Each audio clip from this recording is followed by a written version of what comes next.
Hello and welcome to Sleep Cove. Please listen to this recording in a place where you can safely go to sleep. This episode is brought to you by Biooptimizers. Did you know that there is one phase of sleep that almost everyone fails to get enough of? I'm talking about deep sleep. A big reason for this is magnesium deficiency, because over 80% of the population is deficient in magnesium. Magnesium increases GABA, which encourages relaxation on a cellular level, which is critical for sleep. Those with magnesium deficiency usually have higher anxiety and stress levels, which negatively impact sleep as well. There are poorer magnesium supplements that only have 1 to 2 forms of magnesium. That's why I recommend and take Biooptimizers Magnesium Breakthrough, as it has all 7 forms of this essential sleep mineral. Taking this magnesium before bed helps you relax and wake up feeling refreshed and energized, and the deep sleep benefits are really noticeable. You can get 10% off Magnesium Breakthrough at biooptimizers.com/sleepcove. This recording is a continuation of the Norse and Viking myths and legends I've previously read out. These stories include Odin the Wanderer. I hope you enjoy it. If you would prefer this recording with some relaxing music in the background, please check out the top pinned comment for a link to that video. And let's begin. Part 2. The stories of Odin the Wanderer continue. Odin faces an evil man. Once, when his wisdom was less great, Odin had lived in the world of men. Frigga, his queen, was with him then. They lived on a bleak island, and they were known as Grimnir the fisherman and his wife. Always Odin and Frigga were watching over the sons of men, watching to know which ones they would foster and train, so they might have the strength and spirit to save the world from the power of the giants. And while they were staying on the bleak island, Odin and Frigga saw the sons of King Haralding, and both thought in them the spirit of the heroes could be fostered. Odin and Frigga made plans to bring the children to them, so that they might be under their care and training. One day the boys went fishing. A storm came and drove their boat on the rocks of the island, where Odin and Frigga lived. They brought them to their hut, and they told them they would care for them and train them over the winter, and that in the spring they would build a boat that would carry them back to their father's country. "We shall see," said Odin to Frigga that night. "We shall see which of the two can be formed into the noblest hero." He said that because Frigga favoured one of the boys, and he favoured the other. Frigga thought well of the older boy, Agnar, who had a gentle voice, quiet, and had kindly ways. But Odin thought more of the younger boy, Geirröd his name was, and he was strong and passionate, with a high and loud voice. Odin took Geirröd into his charge and showed him how to fish and hunt. He made the boy even bolder than he was by making him leap from rock to rock, and by letting him climb the highest cliffs and jump across the widest chasms. He would bring him to the den of the bear and make him fight for his life with the spear he had made for him.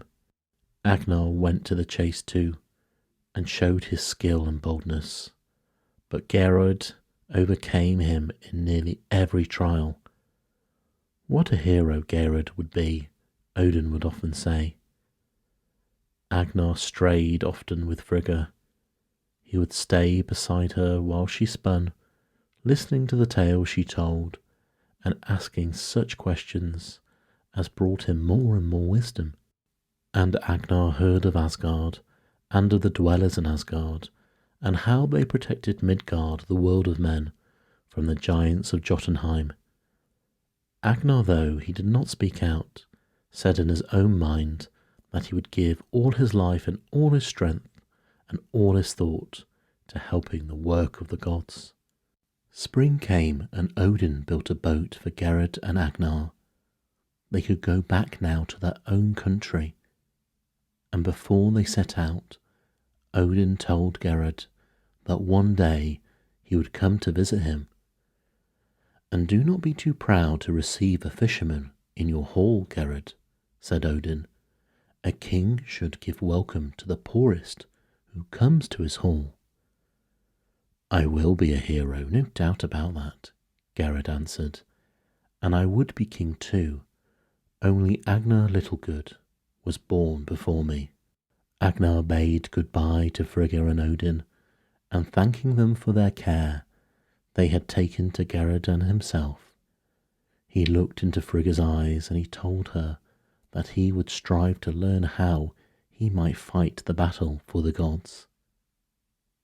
The two went into the boat and they rowed away. They came near to King Haldring's realm. They saw the castle overlooking the sea. Then Gerard did a terrible thing. He turned the boat back towards the sea and he cast the oars away. Then, for he was well fit to swim the roughest sea and climb the highest cliffs, he plunged into the water and struck out towards the shore, and Agnar, left without oars, went drifting out to sea. Gerard climbed the high cliffs and came to his father's castle. The king, who had given up both of his sons for lost, was rejoiced to see him. Gerard told of Agnar that he had fallen out of the boat on their way back, and that he had been drowned. The king, who had thought both of his sons were gone from him, was glad enough that one was safe home. He put Gerard beside him on the throne, and when he died, Gerard was made king of the people. And now Odin, having drunk from Mirmir's well, went through the kingdoms of men, judging kings and simple people according to the wisdom he had gained.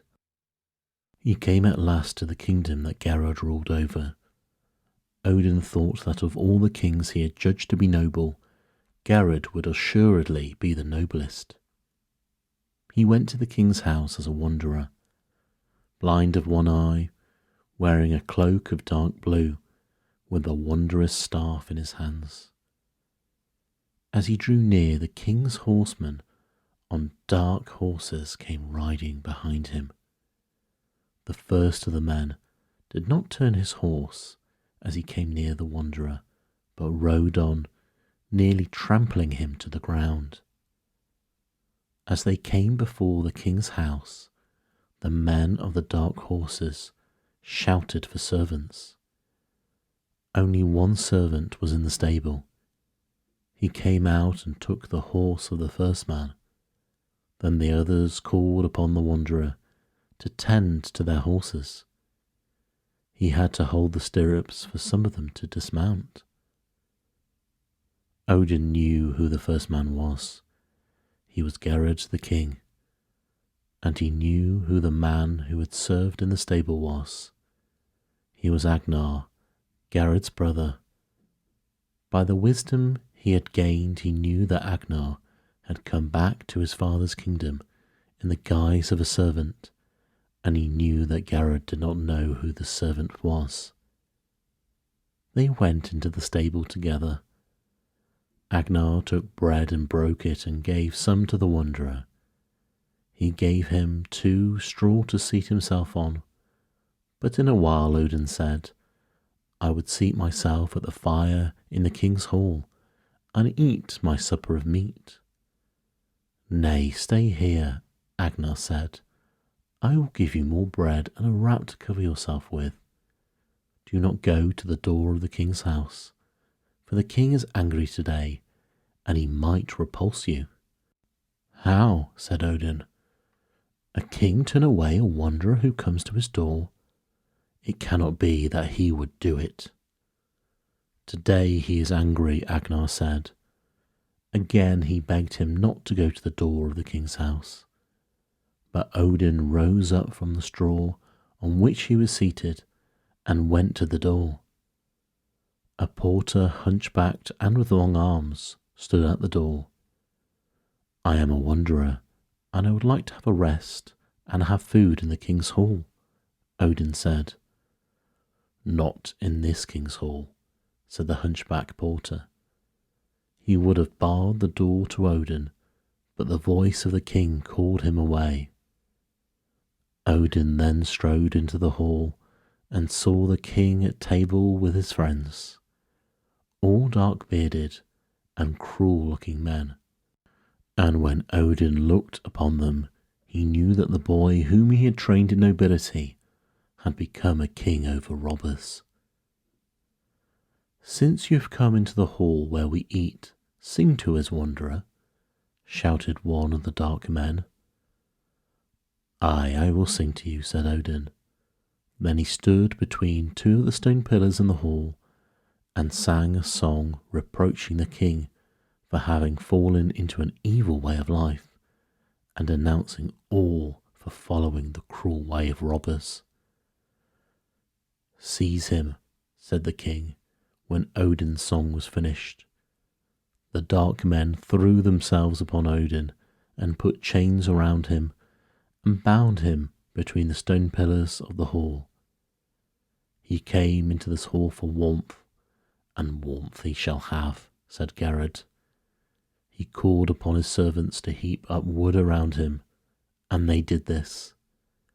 Then the king, with his own hand, put a blazing torch to the wood, and the wood blazed up around the wanderer. The wood burned round and round him, but the fire did not burn the flesh of Odin All-Father. The king and the king's friends stood around, watching with delight that the fires blazed round a living man. The wood all burned away, and Odin was left standing there, with his terrible gaze fixed upon the men who were so hard and cruel. They went to sleep, leaving him chained to the pillars of the hall. Odin could have broken the chains and pulled down the pillars, but he wanted to see what else would happen in the king's house. The servants were ordered not to bring food or drink to him, but at dawn, when there was no one near, Agnar came to him with a horn of ale and gave it to him to drink. The next evening, when the king came back from his robberies, and when he and his friends, sitting down at the tables, had eaten like wolves, he ordered the wood to be placed around Odin, and again they stood around watching in delight as the fire played around a living man. And as before, Odin stood there unhurt by the fire, and his steady and terrible gaze made the king hate him even more and more. And all day he was kept in chains, and the servants were forbidden to bring him food or drink. None knew that a horn of ale was brought to him at dawn. Night after night, for 8 nights this went on. Then on the 9th night, when the fires around him had been lighted, Odin lifted up his voice and began to sing a song. His song became louder and louder, and the king and the king's friends and the servants of the king's house had to stand still and hearken to it. Odin sang about Gerard, the king, how the gods had protected him, giving him strength and skill, and how instead of making a noble use of that strength and skill, he had made himself like one of the wild beasts. Then he sang of how the vengeance of the gods was about to fall on this ignoble king. The flames died down, and Gerard and his friends saw before them not a friendless wanderer, but one who looked more kingly than any king of the earth. The chains fell down from his body, and he advanced towards the evil company. Then Gerard rushed upon him with sword in hand to kill him. The sword struck him, but Odin remained unhurt. Thy life runs out, the gods, they are wroth with thee. Draw near if thou canst, Odin thou shalt see. So Odin sang, and in fear of his terrible gaze, Gerard and his company shrank away. And as they shrank away, they were changed into beasts, into the wolves that range the forests. And Agnar came forward, and him Odin declared to be king. All the folk were glad when Agnar came to rule over them, for they had been oppressed by Gerard in his cruel reign, and Agnar was not only kind, but he was strong and victorious in his rule. Odin wins for men the magic mead. It was the dwarfs who brewed the magic mead, and it was the giants who hid it away. But it was Odin who brought it from the place where it was hidden and gave it to the sons of men. Those who drink of the magic mead became very wise, and not only that, but they could put their wisdom into such beautiful words that everyone who heard would love and remember it. The dwarves brewed the magic mead through cruelty and villainy. They made it out of the blood of a man. The man was Kvasir the poet. He had wisdom, and he had such beautiful words with it, that what he said was loved and remembered by all. The dwarfs brought Kvasir down into their caverns, and they killed him there. Now, they said, we have Kvasir's blood and Kvasir's wisdom, but no one else will have his wisdom but us. They poured the blood into 3 jars, and they mixed it with honey, and from it they brewed the magic mead. Having killed a man, the dwarfs became more and more bold. They came out of their caverns and went up and down through Midgard, the world of men. They went into Jotunheim and began to play their evil tricks on the most harmless of the giants. They came upon one giant who was very simple. Gilling was his name. They persuaded Gilling to row them out to sea in a boat. Then the 2 most cunning of the dwarfs, Galar and Filar, steered the boat onto a rock. The boat split. Gilling, who could not swim, was drowned. The dwarfs clambered up on pieces of the boat and came safely ashore. They were so delighted with their evil tricks that they wanted to play some more of them. Galar and Filar then thought of a new piece of mischief they might do. They led their band of dwarfs to Gilling's house and screamed out to his wife that Gilling was dead.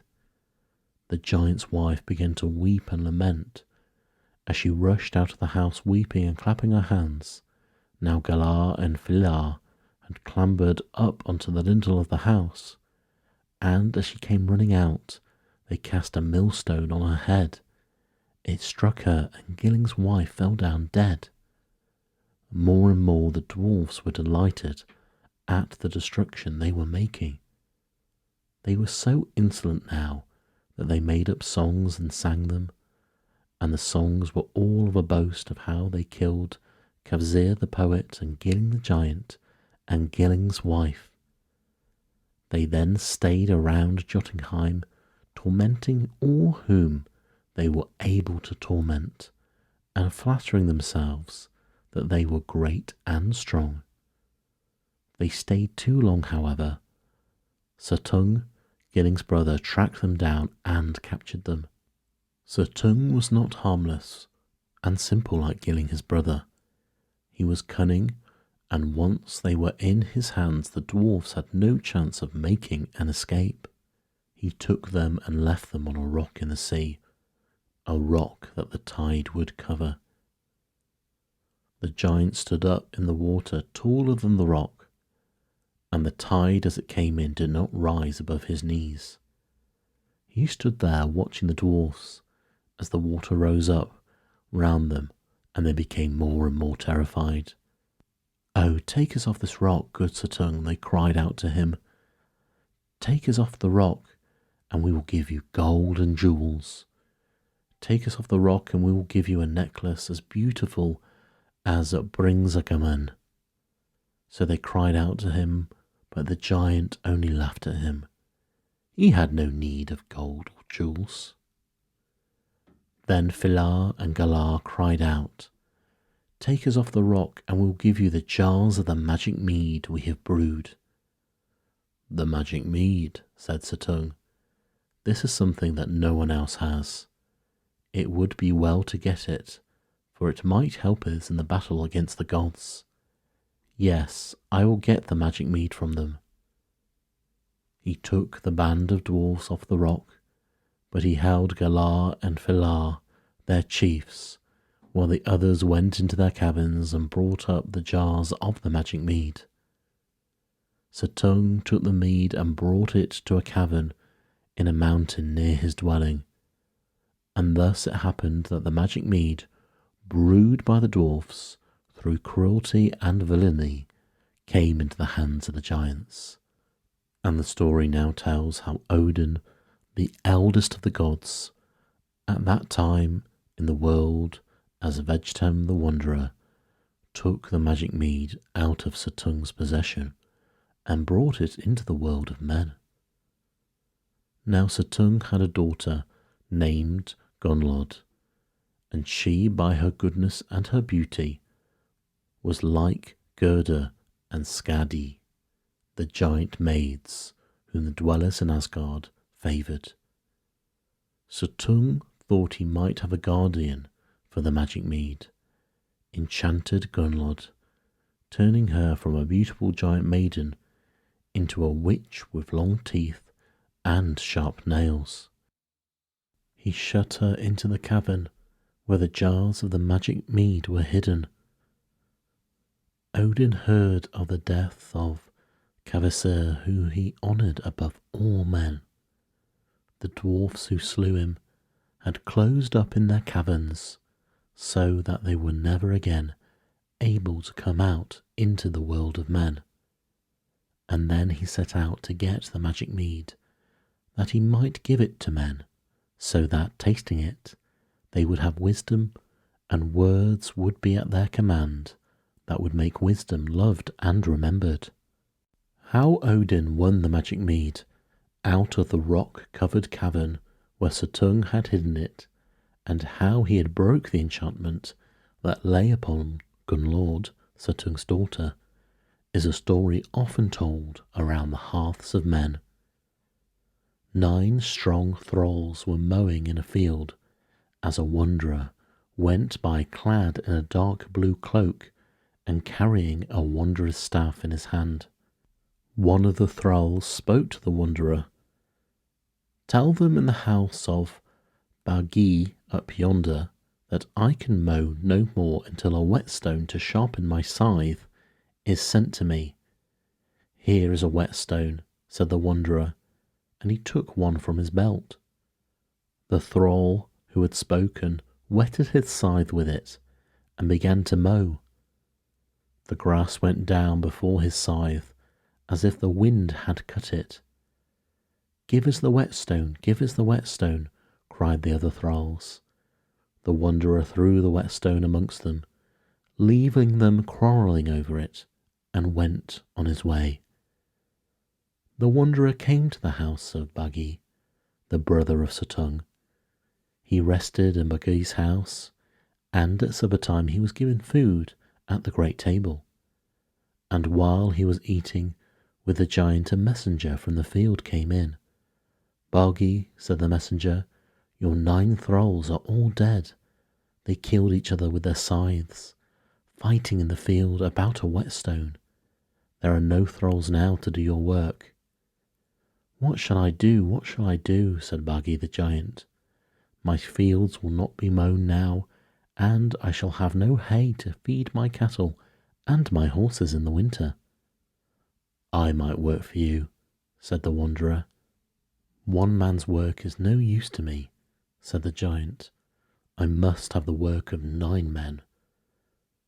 "I shall do the work of 9 men," said the wanderer. "Give me a trial and see." The next day Bedtime the wanderer went into Bagi's field. He did as much work as the 9 thralls had done in a day. "Stay with me for the season," said Bagi. "I shall give you a full reward." So Vegetam stayed at the giant's house and worked in the giant's fields. And when all the work of the season was done, Baugi said to him, "Speak now and tell me what reward I am to give to you." "The only reward I shall ask of you," said Vegetam, "is a draught of the magic mead." "The magic mead?" said Baugi. "I do not know where it is or how to get it." "Your brother Satung has it. Go to him and claim a draught of the magic mead for me." Baugi went to Satung, but when he heard what he had come for, the giant Satung turned on his brother in a rage. "A draught of the magic mead," he said. "To no one will I give a draught of the magic mead.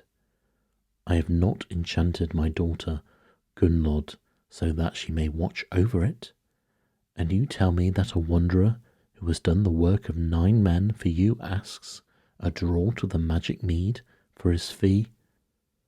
O giant, as foolish as Jilling. An oath of a giant. Who could have done such work for you, and who would demand such a fee from you, but one of our enemies, the Azir? Go from me now and never come to me again with talk of the magic mead." Baugi went to his house and told the wanderer that Satung would yield none of the magic mead. "I hold you to your bargain," said Vegetam the wanderer, "and you will have to get me that fee I asked. Come with me now and help me to get it." He made Baugi bring him to the place where the magic mead was hidden.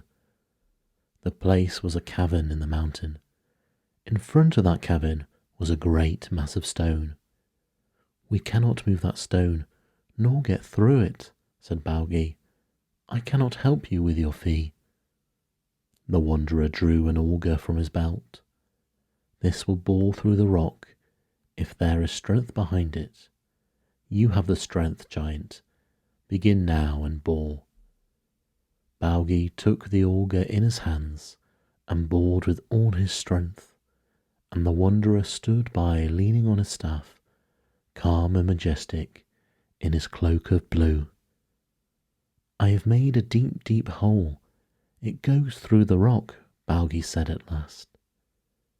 The wanderer went to the hole and blew into it. The dust of the rock flew back into their faces. "So that is your boasted strength, giant," he said. "You have not bored halfway through the rock. Work again." Then Baugi took the auger again, and he bored deeper and deeper into the rock, and he blew into it, and lo, his breath went through. Then he looked at the wanderer to see what he would do. His eyes had become fierce, and he held the auger in his hands as if it was a stabbing knife. "Look at the head of the rock," said the wanderer. As Baugi looked up, the wanderer changed himself into a snake and glided into the hole in the rock, and Baugi struck at him with the auger, hoping to kill him, but the snake slipped through. Behind the mighty rock there was a hollow place all lighted up by the shining crystals in the rock, and within the hollow place there was an ill-looking witch with long teeth and sharp nails, but she sat there rocking herself and letting tears fall from her eyes. "O youth and beauty," she sang, "O sight of men and women, sad, sad for me it is that you are shut away, and that I have only this closed-in cavern and this horrible form." A snake glided across the floor. "Oh, that you were deadly, and that you might slay me," cried the witch. The snake glided past her. Then she heard a voice softly speak, "Gunlord, Gunlord." She looked around, and there, standing behind her, was a majestic man, clad in a cloak of dark blue. Odin, the eldest of the gods. "You must have come to take the magic mead that my father has set me here to guard," she cried. "You shall not have it. Rather shall I spill it out on the thirsty earth of the cavern. Gunlod, he said, and he came to her. She looked at him, and she felt the red blood of youth come back into her cheeks. She put her hands with their sharp nails over her breast, and she felt the nails drive into her flesh. "Save me from all this ugliness," she cried.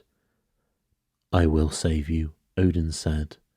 He went to her, he took her hands and held them, he kissed her on the mouth. All the marks of ill favour went from her. She was no longer bent, but tall and shapely. Her eyes became wide and deep blue. Her mouth became red, and her hands soft and beautiful. She became fair as Gerda, the giant maid whom Frey had wed. They stayed looking at each other. Then they sat down side by side and talked softly to each other. Odin, the eldest of the gods, and Gunlod, the beautiful giant maiden. She gave him the 3 jars of the magic mead, and she told him she would go out of the cabin with him. 3 days passed, and still they were together. Then Odin, by his wisdom, found hidden paths and passages that led out of the cavern, and he brought Gunlod out into the light of the day. And he brought with him the jars of the magic mead, the mead whose taste gives wisdom, and wisdom in such beautiful words that all love and all remember it. And Gunlod, who had tasted a little bit of the magic mead, wandered through the world, singing of the beauty and the might of Odin, and her love for him.